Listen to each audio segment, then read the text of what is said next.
수요 여성 예배에서만 받으실 수 있는 축복입니다. 네. 오늘 또 우리 귀한 강동진 목사님 모시고 우리가 함께 은혜를 나누고자 하는 말씀은요. 열왕기상 17장 8절에서 24절입니다. 이제야 아노라 라는 제목인데요. 우리 한 절씩 교독하며 나아가도록 하겠습니다. 여호와의 말씀이 엘리야에게 임하여 이르시되 너는 일어나 시돈에 속한 사르밧으로 가서 거기 머물라. 내가 그곳 과부에게 명령하여 네게 음식을 주게 하였느니라.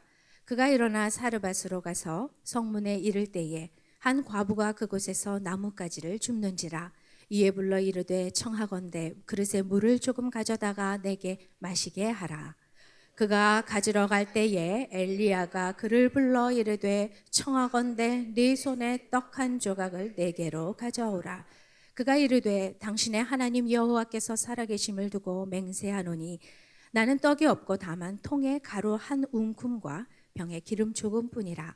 내가 나뭇가지를 둘을 주어다가 나와 내 아들을 위하여 음식을 만들어 먹고 그 후에는 죽으리라. 엘리야가 그에게 이르되 나를 위하여 작은 떡 한 개를 만들어 내게로 가져오고 그 후에 너와 네 아들을 위하여 만들라. 이스라엘의 하나님 여호와의 말씀이 나 여호와가 비를 지면에 내리는 날까지 그 통에 가루가 떨어지지 아니하고 그 병에 기름이 없어지지 아니하리라 하셨느니라. 그가 가서 엘리야의 말대로 하였더니 그와 엘리야와 그의 식구가 여러 날 먹었으나 여호와께서 엘리야를 통하여 하신 말씀같이 통에 가루가 떨어지지 아니하고 병에 기름이 없어지지 아니하니라. 이 일 후에 그 집 주인 되는 여인의 아들이 제가 심히 위중하다가 숨이 끊어진지라. 여인이 엘리야에게 이르되 하나님의 사람이여 당신이 나와 더불어 무슨 상관이 있기로 내 죄를 생각나게 하고 또 내 아들을 죽게 하려고 내게 오셨나이까. 엘리야가 그에게 그의 아들을 달라 하여 그를 그 여인의 품에서 받아 안고 자기가 거처하는 다락에 올라가서 자기 침상에 누이고 여호와께 부르짖어 이르되 내 하나님 여호와여 주께서 또 내가 우거하는 집 과부에게 재앙을 내리사 그 아들이 죽게 하셨나이까 하고 그 아이 위에 몸을 3번 펴서 엎드리고 여호와께 부르짖어 이르되 내 하나님 여호와여 원하건대 이 아이의 혼으로 그의 몸에 돌아오게 하옵소서 하니 여호와께서 엘리야의 소리를 들으심으로 그 아이의 혼이 몸으로 돌아오고 살아난지라.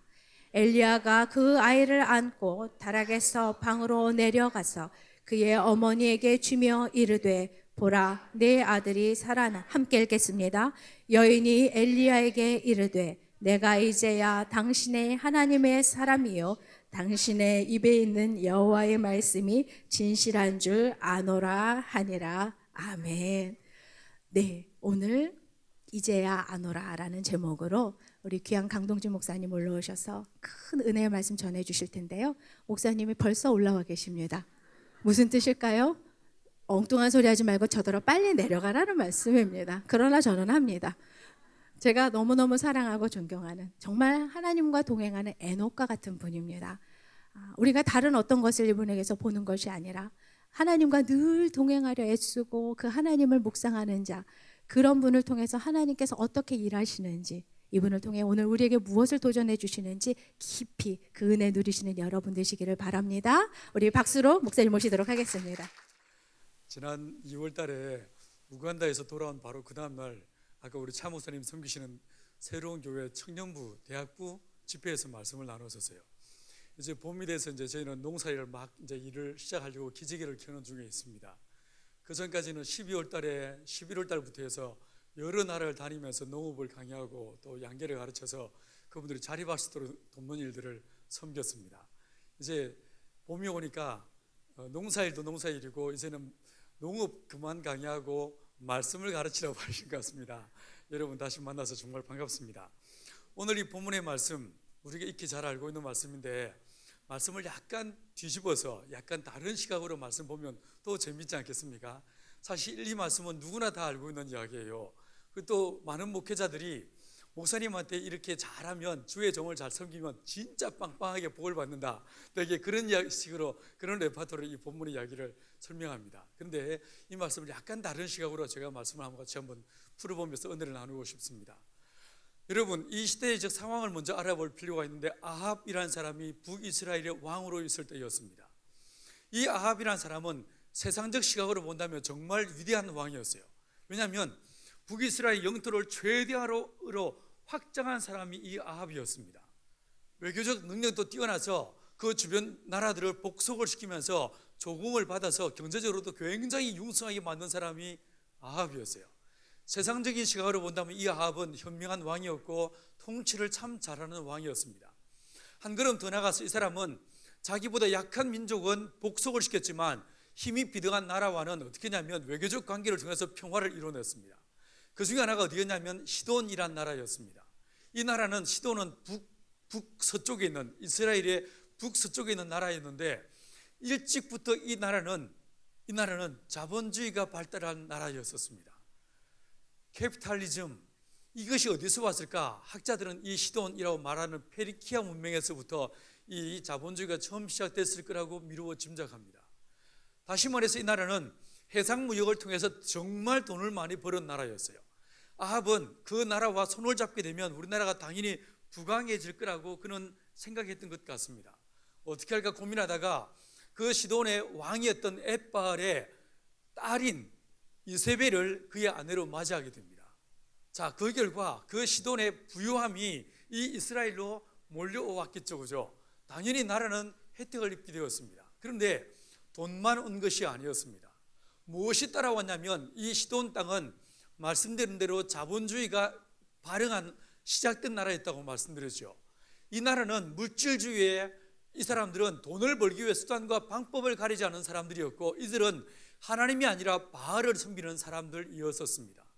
그 결과 이세벨이 들어오면서 이세벨을 통해서 온 땅 안에 바알 신앙이 가득 차버립니다. 이세벨은 마치 사명감을 가지고 있는 여자 같았었습니다. 어찌하든지 바알을 알지 못하는 이 이스라엘 사람들에게, 하나님이라고 하는 이상한 신을 섬기고 있는 이 사람들에게 바알 신앙을 갖게 하는 것이 나의 필생의 사명이다. 아마도 그 여인은 그렇게 믿었던 것 같습니다. 그 결과 이 이세벨이 왕비로 있는 동안에 온 북이스라엘 안에서 하나님 신앙은 자취를 감추게 됩니다. 모든 곳들마다 바알 신앙으로 가득 차게 됩니다. 제가 말씀드린 대로 6월 달에 우간다를 갔다 왔는데, 이 아프리카를 무슬림들은 뭐라고 말하냐면 아프리카는 무슬림의 땅이다 라고 이야기합니다. 그래서 기독교에 의해서 더럽혀진 땅들을 어찌하든지 간에 무슬림의 은혜로, 알라의 은혜로 이 땅을 회복시켜야 한다라고 이야기합니다. 우간다의 캄팔라에서 제가 갔던 곳은 7시간 떨어진 쿰이라는 지역이 있는데, 그곳까지 리비아가 그 전에 대통령으로 있던 카다피께서 그 땅에 도로를 건설해 주었어요. 그리고 도로를 건설해 주는 조건으로 매 5km마다 모스크를 지어 나갔습니다. 그리고 병원을 지어 주었습니다. 그리고 당연히 대학도 지어 주었죠. 여러분, 이 무슬림으로 가득 차기 시작했습니다. 온 데마다, 온 거리마다 모스크가 넘쳐나는 그런 정말 슬픈 현실을 보았었습니다. 이 무슬림 세력들은 OIC라고 하는 것 혹시 들어보신 적 있습니까? 무슬림을 자기의 국교로 인정하는 국가들이 57개 나라가 있습니다. 이 나라들이 마치 유엔과 같이 연합체를 형성하고 있습니다. 이것을 OIC라고 이야기합니다. 거기에 굉장한 기금이 있고, 그 기금으로 이와 같이 기독교와 무슬림 사이에 경쟁 관계에 있는 그 나라들마다 이 돈으로 말씀드린 병원을, 도로를, 그리고 모스크를 짓는 일에 그들은 정말 열심을 다하고 있습니다. 그러나 우리 선교사님들은 어떻습니까? 그렇지 못합니다. 연합하지 않습니다. 합력해 선을 이루어야 된다고 성경은 분명히 말하고 있지만 합력하지 않습니다.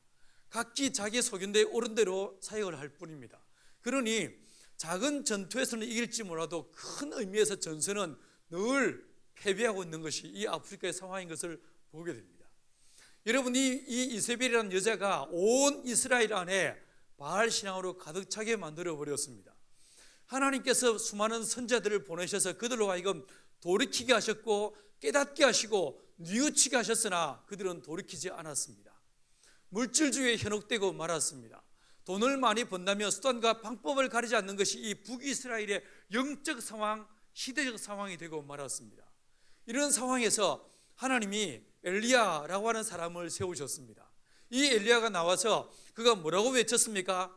이 북이스라엘, 타락한 북이스라엘을 향해서 예언을 선포하기를 내 말이 있기까지는 다시는 이 땅에 비와 이슬이 내리지 않을 것이다. 우루가 그치게 될 것이다. 엄중하고도 무서운 말씀이 선포되었습니다. 어떻게 되었을까요?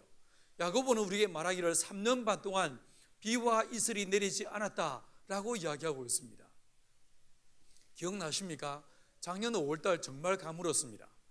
저희도 두 번째 시작한 공동체 의성 땅에 산을 4만 3천 평을 빌렸습니다. 그리고 거기다가 나무를 심었는데 3천주의 나무를 심었어요.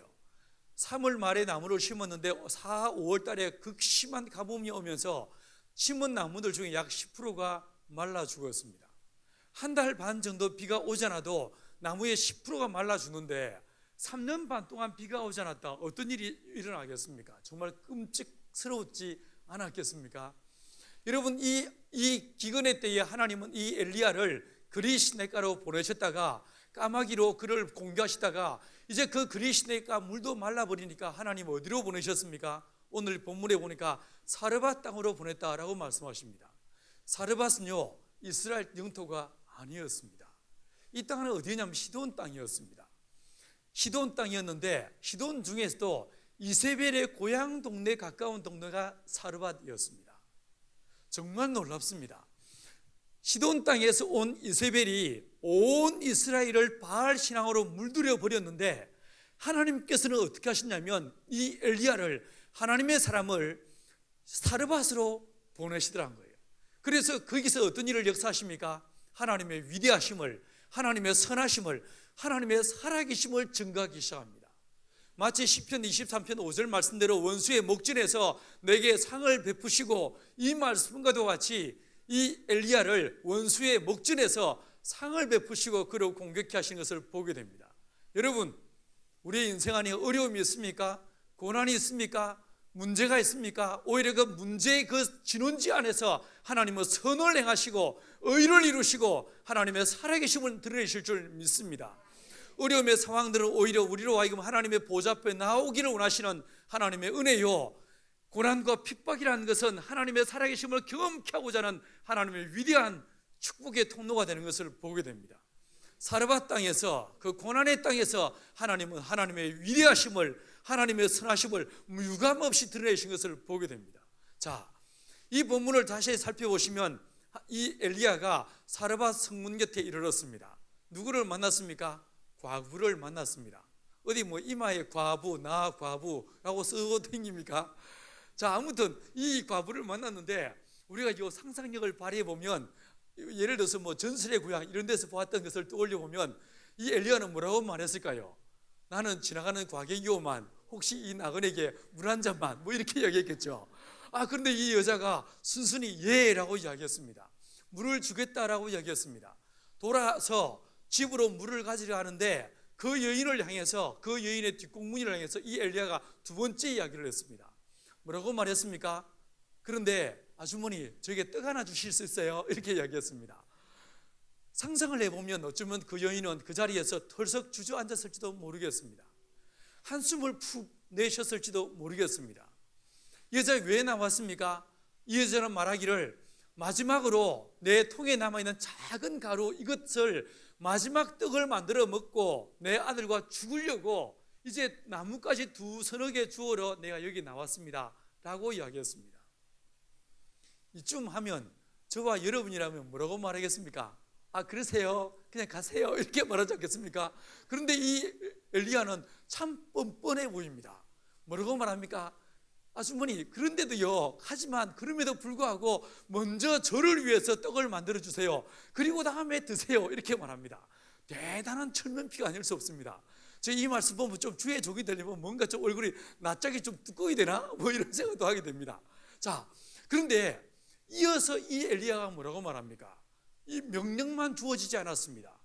말씀이 명령으로만 끝나지 않았습니다. 만약에 당신이 내게 떡을 먼저 만들어 주신다면 어떤 일이 벌어지게 될 거냐면 당신의 통의 가루가 기근이 끝나는 그날까지 가루가 떨어지지 않을 것입니다. 할렐루야. 기름병의 그 기름이 결코 마르지 않을 것입니다. 위대한 약속이 이 여인에게 주어지는 것을 보게 됩니다. 여러분, 제가 전에도 말씀드렸지만 하나님의 말씀은 되죠. 하나님의 말씀은 저와 여러분에게 주어질 때 결코 명령만 주어지지 않습니다. 하나님의 말씀은 언제나 서술형이나 혹은 청륜형으로 말씀이 주어지지 않고 우리 인간에게 말씀이 주어질 때는 늘 어떻게 주어진다고 했습니까? 명령으로 주어진다고 했습니다. 주 예수를 믿을래? 이래 안 물어보십니다. 믿으라 라고 명령하신다고 했어요. 너는 너의 본토 친척 아비 집을 떠나 내가 네게 지시할 땅으로 가시겠습니까? 이래 안 물어보십니다. 뭐라고 하신다고요? 가라 라고 명령하신다는 거예요. 왜 좋은 말로 하시지 왜 이렇게 꼭 이렇게 나쁜 말로 하세요? 이유가 있다고 했어요. 우리 인간을 하나님 만드시면서 눈에 보이셨던 우리 혼이 있습니다. 우리의 마음이 있습니다. 이 마음은 지성도 있고 감성도 있지만 그것만 있는 것이 아니고 우리 안에 뭐가 있다고요? 의지라는 것이 있다는 거예요.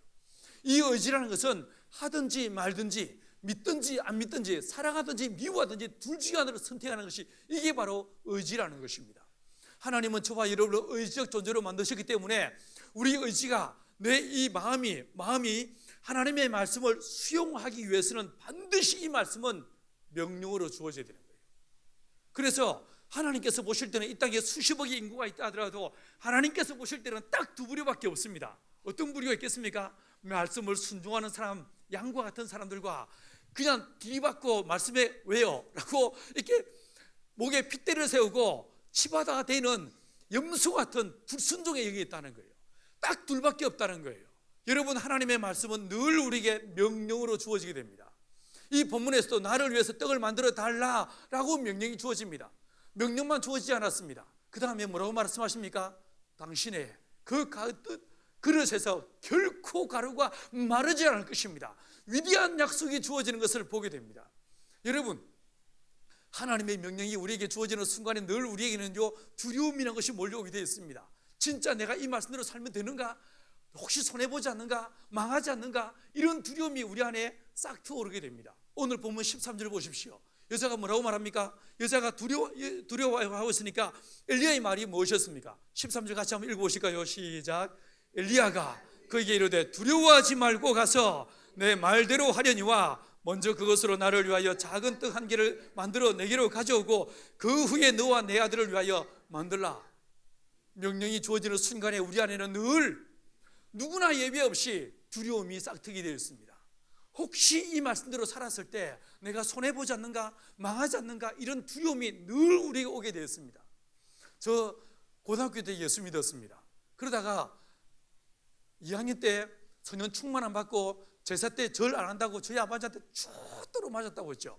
그러다가 신학교 간다고 하니까 저희 아버지 저를 쫓아내셨습니다. 쫓겨났습니다. 신학교를 갔습니다.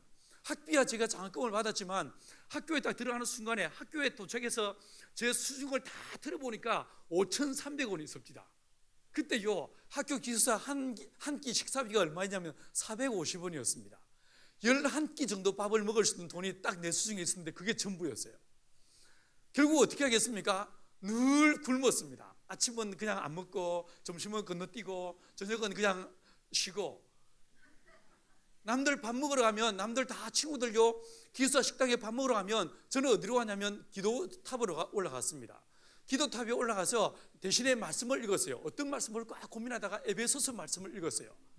왜 에베소서냐면 에 배면 배가 불렀잖아요. 뿐만 아니라 에베소서는 딱 6장까지 있어가지고 한 번 읽는데 대략 한 15분 정도 걸립니다.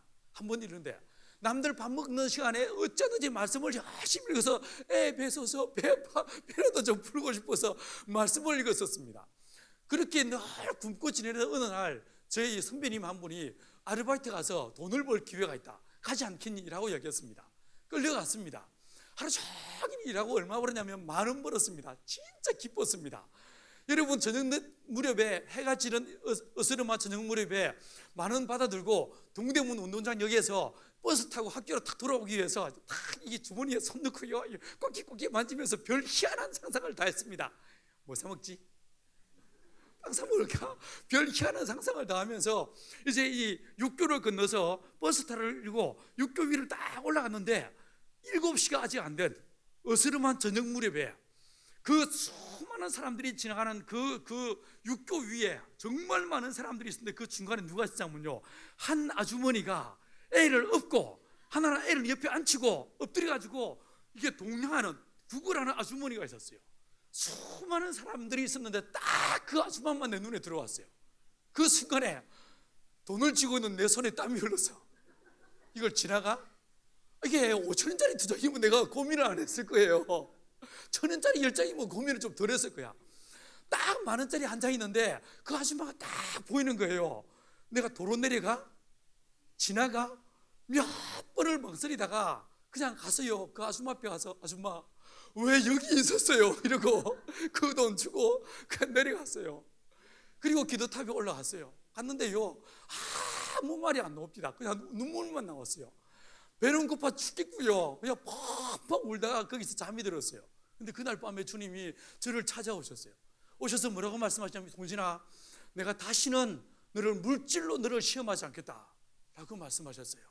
때로는 우리 인생 안에 하나님의 거룩한 명령이 주어질 때 우리 안에 두려움이 싹 들 수가 있습니다. 그 말씀대로 순종할 때 혹시 내가 망하지 않는가, 실패하지 않는가 두려움이 싹 들 수 있습니다. 그러나 여러분, 하나님의 말씀은 명령으로 끝나지 않고 반드시 그 뒤에 뭐가 나온다고요? 위대한 약속이 나오더란 거예요. 여러분, 이 여인이 그 약속의 말씀을 붙잡았습니다. 낯선 생경한 처음 보는 남자의 말이었지만 그 말씀을 딱 붙잡고 그 말에 그대로 순종함에 이 순종은 위대한 하나님의 역사를 경험케 하였다라고 성경은 이야기해 주고 있습니다. 할렐루야. 믿음은 어디서 시작하는 것입니까? 도대체 믿음은 무엇입니까? 믿음은 들음에서 나면 들음은 곧 그리스도 예수의 말씀으로 만난다. 할렐루야. 이 여자가 그 어려움 가운데서도 무엇을 붙잡았습니까? 기근과 그 고통의 세월 속에서 이 여인이 붙잡은 것은 하나님의 약속의 말씀이었습니다. 말씀을 붙잡음에 이 여자가요, 먹고 살게 되었어요. 그 고난의 시간을 극복할 수 있는 거룩한 탈출구가 어디 있더라고요? 말씀 안에 있더란 거예요.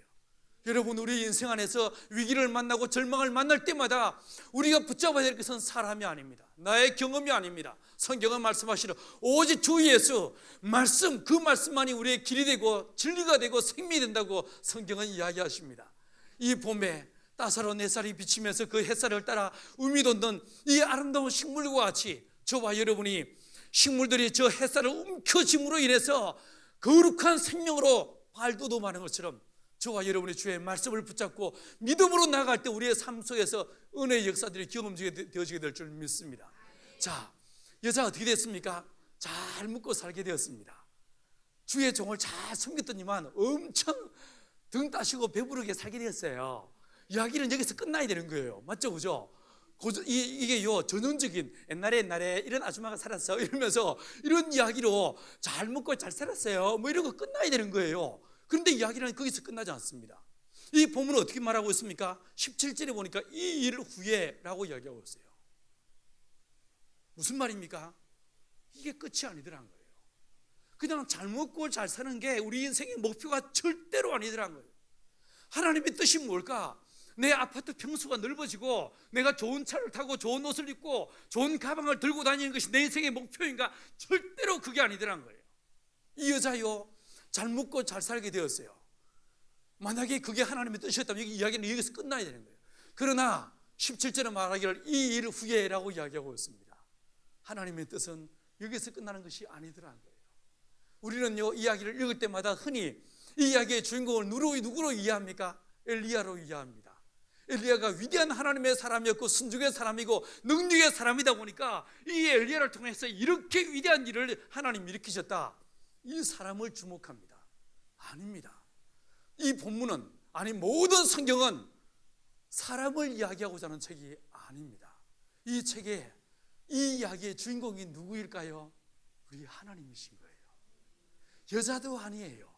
엘리야도 당연히 아니에요. 누구이신가? 하나님이 이 성경책의 이 본문의 주인공이시고 내 인생의 주인공이시고 이 민족의 주인공이시고 이 역사의 주인공이신 거예요. 할렐루야. 내 인생에 꼬이고 얽힌 이 문제를 내가 어떻게 이해할 수 있는가? 내가 내 인생의 주인이라고 생각하면 답이 나오지 않습니다. 길이 보이지 않습니다. 그러나 내 인생의 주인공은 누구시라고요?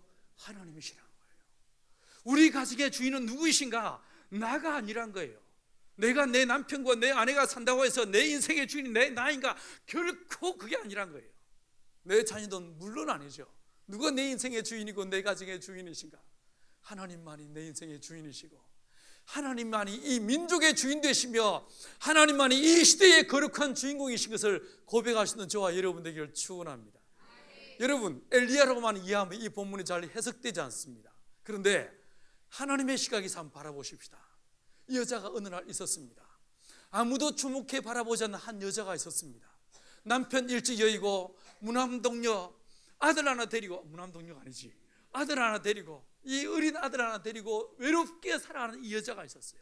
그런데 이 여자가 오늘 본문에서 그가 스스로 고백하기를 뭐라고 고백했습니까? 마지막 떡 만들어 먹고 콱 죽어버리리라, 이렇게 결심한 여자가 이 여자였어요. 맞죠, 그죠? 인생을 자포자기한 사람이 인생 뭐 별거 있냐, 그냥 죽고 니 죽고 내 죽자, 이게 이 사람의 고백이었었어요. 하나님께서 이 여자를 바라보신 거예요. 아무도 주목해보지 않고 아무도 눈여겨보지 않고 내 코가 석잔지라 누구나 다 자기 문제 기근에 빠져서 허덕이는 이때에 누가 이 여인을 주목해 바라보십니까? 하나님께서 이 여인을 주목해서 바라보시는 거예요. 그리고 누구를 보내셨습니까? 엘리야를 보내신 거예요. 어찌하든지 일단은 살려놓고 보자, 이렇게 하나님 마음 먹으시고 이 여자에게 엘리야를 통해서 통에 가루가 떨어지지 않게 만들어 주셨습니다. 기름병에 기름이 떨어지지 않게, 마르지 않게 하나님 복을 내리셨습니다. 그런데 하나님의 의도는 이 여인을 향해서 뭔가 하나님의 또 다른 의도가 있었던 것 같습니다. 단순히 이 여자가 먹고 사는 것, 목숨을 끊지 않는 것, 이것이 아니었던 것 같습니다. 여러분, 이 일 후에 이 여인의 하나밖에 없는 아들이 어떻게 되었습니까? 죽더란 거예요. 자, 죽으니까 17절에 보니까 이 여자의 아들이 딱 죽게 되니까 18절을 다시 한번 같이 한번 읽어보시겠습니까? 시작. 여인이 엘리야에게 이르되 하나님의 사람이여, 당신이 나와 더불어 무슨 상관이 있기로 내 죄를 생각나게 하고 또 내 아들을 죽게 하려고 내게 오셨나이까? 자, 여러분, 이 본문을 통해서 이 여인의 고백을 통해서 볼 때 이 여자에게는 무엇이 있다는 말입니까? 죄가 있다는 거예요. 우리는 이 여자의 죄가 무엇인지 모릅니다. 알 길이 없습니다. 그러나 이 본문에서 스스로 말하기를, 남자들은 보면 막 순기름 같아도 여자들이 살살살 이렇게 간절히 피우면 다 슬슬 털어놓죠, 그죠? 여러분 남편은 안 그러세요? 여자들도 마찬가지예요. 여자들도요, 이렇게 이렇게 속에 가지고 못 있어. 지가 알아서 다 말해. 맞죠, 그죠? 말 안 하면 입이 간지러서 못 사는 것 같아. 이 본문에서 보니 이 여자도요, 안 물어봤어. 누가 물어봤나? 알아서 다 이야기를 합니다. 왜 당신이 내게 와서 내 죄가 생각나게 하십니까? 자, 여자 속에 뭐가 있다고요? 죄가 있다는 거예요. 우리는요, 이 죄가 얼마나 무서운지 우리는 잘 모릅니다. 이 죄가 얼마나 무서운 결과를 빚는지 우리는 잘 상상을 못합니다. 우리 흔히 세월이 약이라고 말합니다. 아무리 큰 죄를 지었더라도 세월이 지나서 내 기억이 흐릿해지면, 사람들의 기억이 흐릿해지면 마치 내 죄도 다 사라지는 것 같은 엉뚱한 착각에 빠질 때가 얼마나 많은지 알 수 없습니다. 그러나 성경은 그렇게 말하고 있지 않습니다. 이 죄는, 예수의 피로 씻김을 받지 않는 죄는 어떤 세월이 지나도 사라지지 않습니다. 아무리 나의 삶의 환경이 바뀌더라도 내 죄는 사라지는 법이 없습니다. 요나가 하나님을 피해서 다시스로 가는 배를 타고 멀리 도망을 갔습니다. 그러나 시편 139편 말씀대로 내가 새벽 날개를 치며 저 바다 끝에 거할지라도 거기에서도 주의 손이 나를 찾아내십니다. 놀렐루야. 결코 우리의 죄는 세월이 약이 아닙니다. 사라지지 않습니다. 하나님은 거룩하신 분이십니다. 뿐만 아니라 우리 하나님은 전지하시고 전능하시다고 했습니다. 하나님의 전지하심은 우리 모두를 아시는, 모든 만물의 지식을 아시는 것에 있어서 전지하실 뿐만 아니라 하나님은 우리의 죄를 아는 것에 있어서도 하나님은 전지하십니다. 나는 네가 지난 겨울에 뭔 짓을 했는지 알고 있다. 영화 제목처럼 하나님은 우리의 모든 일을 낱낱이 알고 계십니다. 그런데 뿐만 아니라 하나님은 전능하십니다. 이 전능하심은 창조에 있어서의 전능함 뿐만 아니라 하나님의 기억력에 있어서도 전능하십니다. 절대로 안 잊어버리시는 분이 우리 하나님이십니다. 좀 무섭죠? 좀 무섭죠, 그죠? 하나님은 내 모든 죄를 속속들이 알고 계실 뿐만 아니라 그걸 절대로 안 잊어버리신다는 거예요. 진짜 무섭지 않아요? 정말 무섭지 않아요? 여러분, 우리는요, 이 살아있는 시간이요, 이게 병들게 만들고 죄짓게 만들고 넘어지게 만들고 남들 꼭꼭 씹게 만들고 맨날 돌아보면 나는 죄밖에 짓는 게 없어. 왜 살아야 되냐? 빨리 진짜 십자가에서 예수의 피로 구원받는 순간에 바로 천국으로 확 데려가시면 죄도 안 짓고 그냥 거룩한 모습으로 천국에 딱 가서 얼마나 좋을까, 이런 생각 안 해보셨어요? 저는 그 생각 진짜 많이 해봤어요. 왜 이 죄 많은 세상에서 나로 더 죄짓게 살게 하십니까? 빨리 주님 나라에 가게 하시지. 진짜 이런 고민들을 많이 해봤어요. 그런데요, 이건 기회예요. 육신으로 예수의 피로 죄사함을 받았습니까? 이 육신의 시간 아직 여러분의 죄사함을 받지 못했습니까? 죄사함 받지 못했다면, 예수를 만나지 못했다면, 이 육신의 기회는 비록 죄를 짓고 넘어지게 하는 시간이 육신의 시간이지만, 이 육신의 시간은 예수의 피로 죄사함을 받을 수 있는 기회입니다. 육신을 벗어나는 순간에 우리는 결코 우리의 죄악들은 용서받을 길이 없습니다. 왜냐하면 우리 예수님은 육신을 가지고 이 땅에 오셔서 육신으로 피 흘리심으로 우리의 죄를 사하셨기 때문에 살아있는 동안만 그 육신의 죄가 예수의 피로 죄 사함을 받을 수가 있습니다. 부자와 나사로의 비유에서 이 부자가 육신을 딱 벗어나는 순간에 아무리 마음에 소원을 하고 후회한다 한들 그 후회는 때는 늦으리 결코 그가 용서함 받을 길이 없었다고 성경은 이야기해 주고 있습니다. 여러분, 육신의 시간들은 예수의 십자가의 피로 죄 사함을 받을 수 있는 거룩한 기회가 되는 것입니다. 이 기회를 놓치지 않게 되기를 축원합니다. 죄 사함을 받았습니까? 그럼 어떤 기회이겠습니까? 하나님의 성령에 충만한 받을 믿음의 기회가 되는 것입니다. 하나님의 성령에 충만한 받았습니까? 그러면 어떤 기회이겠습니까? 두 가지 거룩한 기회가 됩니다. 하나는요, 그리스도 예수의 장성한 분량에 이르도록 자라나는 내 내면의 성숙을 이룰 수 있는 기회가 되며, 더 나아가서 하나님의 나라를 위해서 헌신하고 선교할 수 있는 믿음의 기회가 우리에게 주어지게 되는 것입니다. 사랑하는 여러분, 저와 여러분이 믿음으로 설 수 있게 되기를 축원합니다. 여러분의 지금의 이 시간들이 어떤 시간입니까? 교회를 다니지만 아직 예수의 십자가의 피로 죄의 사함을 받지 못했습니까? 예수를 만난 적이 없습니까? 여러분, 이 시간을 통하여 저와 여러분이 예수의 십자가의 피로 죄의 사함을 받는 믿음의 기회가 될 수 있게 되기를 축원합니다. 성령의 충만함이 주어지게 되기를 축원합니다. 하나님의 나라를 위해서 내 자신을 드릴 수 있는 믿음의 헌신과 결단이 저와 여러분 가운데 있게 되기를 간절히 축원합니다. 이 여자가 그냥 콱 죽어버리리라 라고 생각하니까 이 죄가 하나님과 우리 사이를 막을 뿐만 아니라 우리로 하여금 무서운 두 번째 사망, 지옥의 뜨거운 불못에 집어 던져지게 하는 것이 무엇입니까? 이 죄라는 것입니다. 이 죄라는 것입니다. 내가 쉽게 아무 생각 없이 가볍게 짓는 그 죄가 나를 망하게 하고 기도가 끊어지게 만들고 기도의 문이 닫혀지게 만들고 하나님의 선 역사가 멈추게 만들고 하나님의 은혜가 내게 부어지지 못하게 만드는 무서운 영적인 결과를 빚게 되더라는 것입니다. 이 여자는 그 죄를 숨기고 있었습니다. 그냥 인생 뭐 별거 있냐 생각하면서 그냥 콱 죽어버리라 이렇게 생각한 자포자기한 인생이 이 여자였습니다.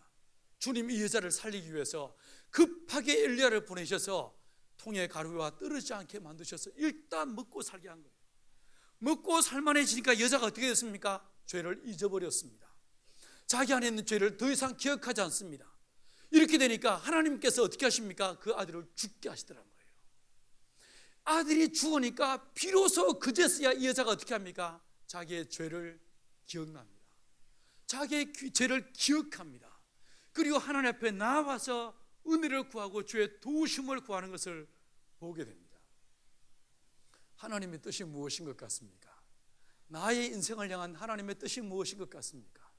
여러분의 아침은 행복하십니까? 제가 지난번에 와서 레아의 아침의 이야기를 들었는데 여러분의 아침은 어떠십니까? 여러분은 행복하십니까? 살만하십니까? 여러분, 이 여자도요 엘리야를 만남으로 살만해졌습니다. 그런데 하나님의 의도는 절대로 그게 끝이 아니었습니다. 하나님의 뜻이 무엇이었습니까? 부유함과 풍성함이 아니라 거룩함이었습니다. 이 여자가 믿음으로 서기를 바라시고 예수의 십자가 피로 정결함을 입어서 하나님 앞에서 믿음으로 순결한 의도로 영으로 살기를 하나님은 바라셨던 것입니다. 이 아들이 죽음에 비로소 자기의 죄가 기억납니다. 회개합니다. 돌이킵니다. 여러분, 엘리야가 죽어버린 체온이 식어가는 이 아들을 데리고 자기의 방으로 들어가서 이 아이를 끌어안고 간절히 기도했습니다. 어떻게 되었습니까? 이 아이가 살아났습니다. 사랑하는 여러분, 지금 우리 민족을 보면, 한국의 교회를 보면 마치 체온이 식어가는 이 죽어버린 이 과부의 아들 같아 보입니다. 정말 놀랍게 한국 교회가 부흥하고 성장했으나 더 이상 부흥의 소리가 들리지 않습니다. 양적인 성장하는 교회가 있다고요? 돌이켜 생각해 보시면 이 한국 교회가 커지는 교회, 부흥하는 교회, 성장하는 교회 잘 보시면 믿지 않는 자들이 몰려오는 것이 아니라 다른 교회, 환난당한 교회, 어려움을 겪고 있는 교회, 분열을 겪고 있는 교회에서 수직적으로, 수평적으로 이동해 오는 경우가 대부분 다반사인 것을 보게 됩니다. 오히려 더 큰 교회들은 세상 사람들의 공격을 받을까 봐 전전긍긍합니다. 앞으로 우리 한국교회는 어떻게 될 것 같습니까? 제가 볼 때 한 10년 동안은요, 이 한국교회 진짜 어려운 시간들을 보내게 될 것 같습니다. 촌에서 뉴스도 안 보고 신문도 안 보고 TV도 없습니다. 이래 살다 보니 늘 밭에서 논에서 일만 하면서 말씀을 묵상합니다. 한국교회 깊이 생각하다 보면 참 가슴이 무너질 때가 한두 번이 아닙니다. 한국교회 어떻게 될까? 한 세대는 무너지는 이 아픔의 시간들을 보낼 수밖에 없는 것 같습니다. 여러분, 우리나라 생각해 보시면요, 1988년이 정말 중요한 하나의 기점이었던 것 같습니다. 그에 무슨 일이 있었습니까? 올림픽이 있었습니다. 그 전까지 우리나라 정말 허리끈 동여매고 우리도 한번 잘 살아보자고 멋지게 달려온 사람들이 대한민국 사람들이었습니다. 그런데 이 86 아시안게임과 88 올림픽을 겪으면서 어느 날 보니까 우리가요 꽤 잘 살게 됐다는 사실을 깨닫게 되었어요. 우리보다 훨씬 가난한 나라가 많다는 사실을 알게 되었습니다. 그러면서 우리나라 사람들이요 그때부터 본물 터진 듯이 해외여행을 떠나기 시작합니다. 덩달아서 한국교회 안에서 수많은 선교사들이 선교지로 나아가기 시작했습니다. 이 88년을 기점으로 한국교회의 선교의 문이 확장되어지면서 굉장한 모습으로 이 선교가 증폭되어진 것이 1988년인 것을 보게 됩니다. 그러면서 또 하나 현상이 나타납니다. 어떤 현상이 나타났습니까? 한국교회 안에서 양적인 성장이 도모되기 시작합니다. 더 이상 거룩함이, 순결함이 우리의 가치가 아닙니다. 우리 안에서 하나님의 나라를 향한, 이 민족을 향한 하나님의 뜻을 이루고자 하는 거룩함과 순결함을 그들은 사모하지 않게 됩니다. 한국교회 안에서 오로지 양적 성장에 목이 메이기 시작했습니다. 그리고 목회자들을 속성 코스로 빨리 2년 3년 안에 빨리 목사되는 코스를 수많은 단체에서 만들어내가지고 이 목회자들이 양산되기 시작했습니다. 교단들이 수많은 분열을 일으키게 되었습니다. 이게 이 8, 90년대 한국교회 상황이었습니다. 자, 그러면서 70년대 시작됐던 부흥의 굉장한 부흥들이 80년대 정점으로 해서 90년대 접어들면서 한국교회 안에서 부흥이 끝나버립니다. 그냥요, 이 한국교회는 정점을 찍으면서 세속주의와 물질주의로 치닫기 시작했습니다. 타락하기 시작합니다. 교회가 분열을 더하기 시작했습니다. 이 세대가 내가 볼 때 한 세대는 갈 것 같습니다. 그래서 90년대부터 최소한 아직 이제는요 겨우 20년을 지나왔습니다. 좀 더 몇 년을 더 가야만 한국교회의 이 나락으로 치닫는 것은 끝나지 않을까 싶습니다. 그럼 그 이후에 어떻게 될까? 여러분은 보실 때 어떻게 될 것 같습니까? 하나님께서 1900년대 이 20세기로 딱 접어들면서 전 세계에서 세 군데의 부흥이 있게 하셨습니다. 첫 번째 부흥이 어디냐면 영국의 웨일즈였습니다. 1904년에 영국 웨일즈에서 이반 로버츠라고 하는 이 25대 청년을 통해서 거룩한 부흥을 일으키셨습니다. 그런데 그것이 끝이 아니었습니다. 1906년에 미국 LA에서 두 번째 부흥을 일으키셨습니다. 그런데 그것으로 끝나지 않았어요. 세 번째 부흥이 있었습니다. 어디였습니까? 평양 조선 땅이었습니다. 선교학자들에 따르면 오순절 마가의 다락방에서부터 이 1900년까지 전 세계 몇 퍼센트에게 복음이 증거됐을까? 여러분이 볼 때 몇 프로에게 복음이 증거됐을 것 같습니까? 선교학자들은 이 1900년 동안에 약 10%의 사람들에게 복음이 증거됐을 거라고 이야기합니다. 그런데 이 세 번의 부흥을 기점으로 해서 20세기에 접어들어서 지난 110년 동안에 이 복음은 폭발적으로 성장하기 시작했습니다. 지금 현재 전 세계 약 65%의 인구에게 복음이 제시되어졌습니다. 엄청난 확장성이 주어졌습니다. 자, 근데 지금 와서 보면 그 세 번의 부흥이 있었던 영국은 어떻게 됐을까요? 그 나라는 하나님과 이혼한 것 같습니다. 미국은 어떻을까요? 미국은 주님과 별거 상태에 들은 것 같습니다. 그러나 한국은 아직 멀었습니다. 여러분, 우리나라가 막장 드라마를 찍는 이 교회의 모습들을 점점 더 많은 이야기를 듣게 되지만 절대로 내가 볼 때 한국 교회는 끝난 것이 아닙니다. 왠 줄 아십니까? 부흥은 서울에서 일어난 것이 아니었습니다. 어디에서 일어났습니까? 조선 땅 평양이었습니다. 북한이었습니다. 하나님의 이유를 알 수 없는, 우리가 다 미루어 짐작할 수 없는 하나님의 섭리를 따라 해방되는 순간에 하나님의 38선을 그어버리시고 그 부흥이 있었던 동방의 예루살렘이라 불리던 저 북한 땅을 하나님께서는 철책으로 똘똘 말아버리셨습니다. 그렇지 않습니까? 수많은 사람들은 북한에 더 이상 교회가 없다라고 이야기합니다. 교회는 실제로 다 무너졌습니다. 목회자는 순교를 당해야 했었습니다. 성인체 다 찢겨지고 불태워져야만 했었습니다. 대신에 이 대한민국 남한 땅에서 엄청난 부흥이 일어나게 만드셨습니다. 그것이 끝이 아니었어요. 1900년대 끝나고 20세기에 딱 접어들면서 한류 바람이 전 세계를 강타하기 시작했습니다. 처음에 무엇이었습니까? 드라마였어요. 이번에도 우간다에 러시아에 갔는데 이 인간들이요 저한테 질문합니다. 주몽 알아요? 이렇게 물어봅니다. 에? 뭐? 그러니까 이 친구가 주몽이라는 드라마를 보고 저한테 자랑을 합니다. 저는 사실 못 봤어요. 대장금 봤다고 막 내게 자랑을 합니다. 드라마가 전 세계를 강타했습니다. 많은 이 문화학자들이 한류는 곧 끝날 거라고 생각했습니다. 그리고 그렇게 예견했었습니다. 천만에요. 드라마가 시들해지니까 그 다음에 두 번째 타자가 누구였습니까? K-팝이었어요. 한국의 음악이 한류 음악이요 두 번째 전 세계에 펼쳐지기 시작했습니다. 이게 약간 시들해지기 시작하니까 세 번째 타자가 누가 등장했습니까? K-뷰티. 한국 화장품에 전 세계 여자들의 마음을 현혹기 시작했습니다. 이제 두고 보십시오. 네 번째 타자가 누가 등장할까요? 아마도 내가 볼 때 K-푸드예요. 음식들이 전 세계를 힐링 푸드로 한국 음식들이 전 세계에 알려지기 시작할 것입니다. 왜 이렇게 하실까? 한국은 이 남한에서 한국 교회는 점점 무너지고 있는데 왜 하나님은 이렇게 한국 교회가 전 세계에 대한민국에 알려지게 하실까? 여러분, 고구려 시대에 무용청이라고 하는 이 무덤에 벽화가 있었습니다. 벽화 한쪽에 보시면 말을 탄 기사가 나옵니다. 그가 말을 타고 있으면서 활을 쏘는 장면이 기억나십니까? 이 사람이 진짜 활을 잘 쏘는 사람이었던 것 같습니다. 정면을 보고 쏜 사람도 있지만 뒤돌아서서 활을 시위를 먹여서 활을 쏘는 사람의 모습을 보게 됩니다. 이건 무엇일까? 그는 어떤 의도로 그걸 기록했는지 알 수 없지만 여러분, 제가 볼 때 그거는 하나의 계시적 사건으로 보여지고 계시적 사인으로 보여집니다.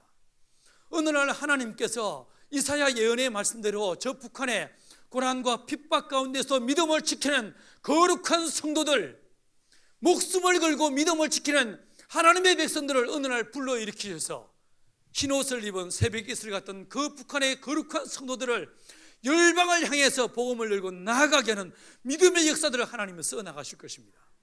우리는요 선교 간다라고 하면요 눈물 짜고 콧물 흘리면서 대단한 결단을 해야만 선교를 나갑니다. 맞죠? 그런데요 고난의 행군 때에 북한에 수많은 아사자들이 발생하면서 지금은 이제 많은 사람들이 두 번째 고난의 행군이 시작되지 않을까, 많은 사람들이 노심초사하고 있습니다. 정말 우리가 기도해야 할 때일 때인 것 같습니다. 그러면서 북한에서 수많은 이탈자들, 탈북자들이 나서기 시작했어요. 그들이 이 중국의 공안원들에게 핍박을 받고 끌려가고 하는 이런 고난의 세월들이 시작될 때에 산동성에 있던 지하교회에 하나님의 말씀이 임했습니다. 너희들 저 동북쪽으로 옮겨서 북한의 성도들을 돌보라고 하는 하나님의 계시가 주어졌습니다. 어떤 일이 벌어졌는지 아십니까? 산동성에 있던 중국교회 성도들 2,000가정이 집단으로 동북으로 이주했습니다. 그리고 조선족들과 함께 그 탈북자들을 보호하기 시작했어요. 어떻게 그런 일이 있었을까요? 가난하니까 어디든지 갈 수 있는 거예요. 가서 노무자로 청소부로 식당에서 설거지하는 사람들로 살아가면서 그 작은 돈을 모아서 북한 사람들을 돕기 시작했어요. 여러분, 중국에 제 친구들이 참 많이 있습니다. 장종 마을에서 예수 믿기 시작한 친구들, 집에 가보면 진짜 아무것도 없습니다. 세탁기도 없고요, TV도 없고 정말 아무것도 없습니다. 옛날 60년대 70년대 우리가 그렇게 살았던 것 같습니다. 선반이 있고 숟가락 몇 개, 밥그릇, 국그릇, 솥단지 딱 2개, 이게 전부입니다. 아무것도 없다 보니까 이 사람들요, 예수 믿으면 어디든지 다닐 수 있습니다. 어디든지 갈 수 있습니다. 개나리 보찜에 열흘치 음식 딱 싸가지고 어딘지 산을 넘어서 삼강 병유 지역, 그 티벳 라사 지역을 향해서 복음을 들고 나아가는 것을 보게 됩니다. 여러분, 어느 날 하나님께서 북한의 문을 여시는 순간에, 여러분 정말 지금은요 전쟁의 소리가 이 땅에 가득한 것 같지만 이건 반대로요 하나님의 역사가 가까웠다는 뜻이고 통일의 날이 멀지 않았다는 뜻이지 않겠습니까? 진짜 이 시대에 우리가 깨어서 민족을 위해서 기도할 수 있는 저와 여러분 되기를 소망합니다. 우리가 저 북한을 품고 북한의 성도를 위해서 기도하고 함께 마음을 모아야 될 때가 바로 이때라고 생각됩니다.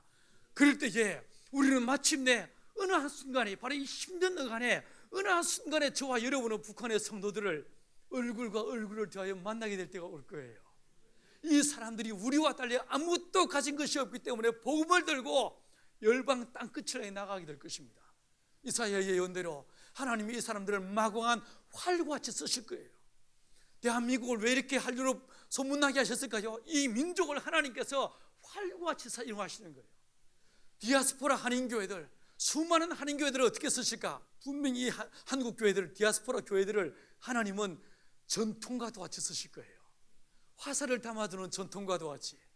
영국 교회들이 수많은 탈북자들을 숨겨주고 보호해주고 들을 섬기는 것처럼, 중국의 수많은 성도들이 이 탈북자들을 보호하고 섬기는 것처럼, 까레스키들이 동일한 모습으로 탈북자들을 섬기는 것처럼 전통이 되어서 마지막 때에 이 민족을 다시 일어나게 하시고 열방을 섬기는 거룩한 민족으로 이 땅을 쓰실 것입니다.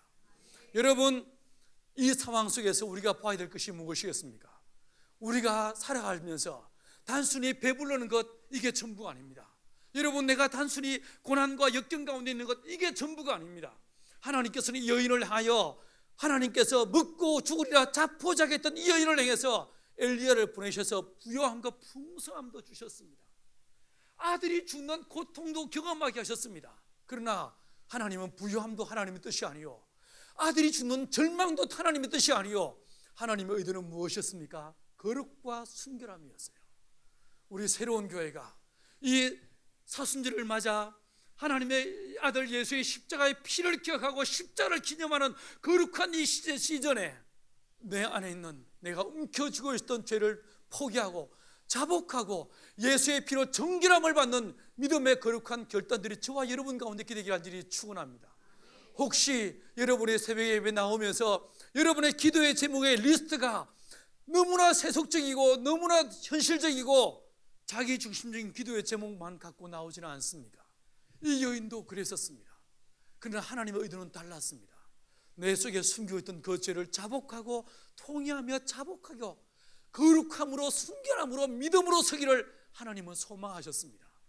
우리 새로운 교회가 교회 이름대로 내 영혼이 예수의 피로 정결함을 입고 거룩하여져서 하나님 보시기에, 하나님 쓰시기에 합당한 믿음의 사람들로서는 새로운 교회 여성도들이 다 될 수 있게 되기를 축원합니다.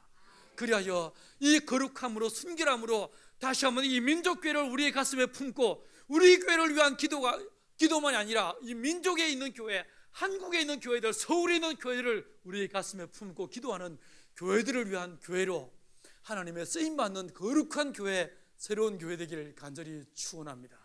기도하시겠습니다. 한번 합심해서 한번 기도하십시다. 여러분, 오늘 이 본문의 여자 먹고 죽으리라 인생을 포기한 사람이었었습니다.